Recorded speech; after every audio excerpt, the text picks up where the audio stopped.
So it's quite common when trying to develop and move a company forward to experience a sense of becoming stuck, either because you don't know the right sequence of actions to take to move forward, or that you have a plan, but that you find whenever you go to execute it, you begin to experience slippage and wheel spin to the point where ultimately you end up going back to where you started.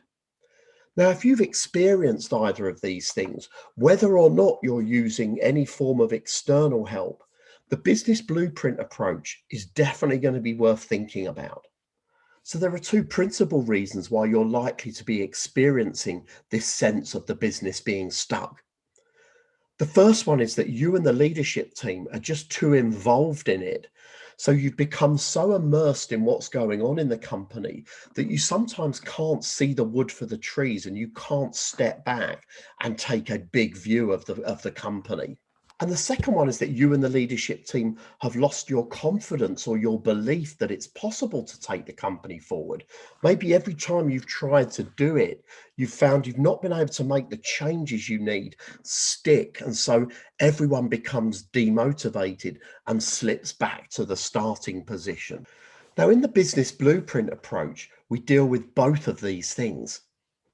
And it always starts with getting absolutely clear about where that point you are trying to get to is.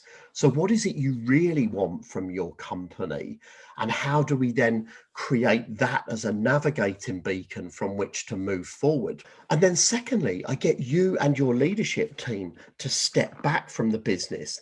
We begin to study the company like we were looking at a fine piece of engineering in a museum. We begin to see all of the opportunities and the bottlenecks and problems that, if we just sorted out in the right sequence, would enable the company to spring forward.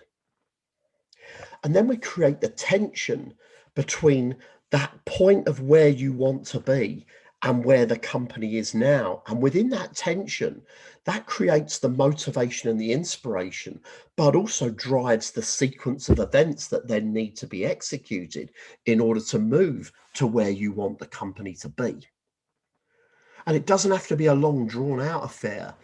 The business blueprint can be done and dusted within about 3 to 6 months, and you can be well on your way to executing the plan that gets your company where you want the company to be. Now, there's a thought framework and a body of knowledge that I bring to the process, but that's a whole bunch of detail that I suspect is not of interest to you right now. So, what would be a good way forward would be for us to have a conversation where you can tell me where you are, where you want to be, and you can explain what you've tried to do in the past and what has and hasn't worked for you. And from there, we can see if it would make sense to use this approach in your company and with your team. And if we find a way forward, then fantastic, we'll get started and we'll work on it. And if we decide not to move forward, we'd have still had a valuable and useful conversation and we'd have got to know each other just that little bit better. So you can book that conversation by clicking on the link below. And I look forward to finding out about you, your company, and where you want to be.